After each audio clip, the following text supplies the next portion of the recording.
আসসালামু আলাইকুম। কেমন আছেন সবাই? আশা করি সবাই ভালো আছেন, আলহামদুলিল্লাহ। কিছুক্ষণ আগে একজন আমাকে বলতেছে, ভাই মাইগ্রেনের ব্যথা, তো এটাতে মাইগ্রেনের ব্যথা হলে কি করণীয় আর কি, কিভাবে ব্যথা কমাইতে পারি। তো আমি তাকে পরামর্শ দিয়েছিলাম এটা, শ্বাসের ব্যায়াম করতে পারেন, অথবা আপনি আরেকটা পদ্ধতি অ্যাপ্লাই করতে পারেন।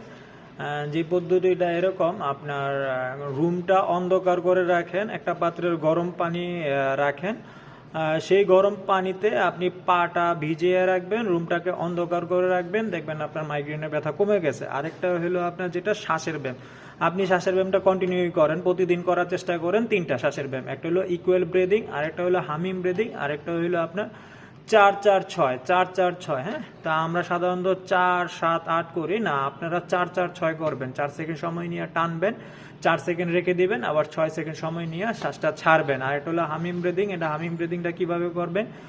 লম্বা করে শ্বাস নিয়ে হাম করে শব্দ করা, হ্যাঁ, হাম করে শব্দ করা। আর এটা হলো ইকুয়াল ব্রিদিং, বলতে কি 4 সেকেন্ড নিব, 4 সেকেন্ড রাখবো, 4 সেকেন্ড সময় নিয়ে ছেড়ে দিব, ছেড়ে দিয়ে আবার হোল্ড করে রাখবো, নিব না ছাড়বো না। এই হলো আপনার শ্বাসের ব্যায়াম। এর আগেও অনেকগুলো আমি এই শ্বাসের ব্যায়াম সম্পর্কে ভিডিও করেছি, এটা আপনারা লাগলে অন্যগুলোতে মানে অন্য ভিডিওতে দেখে নিন।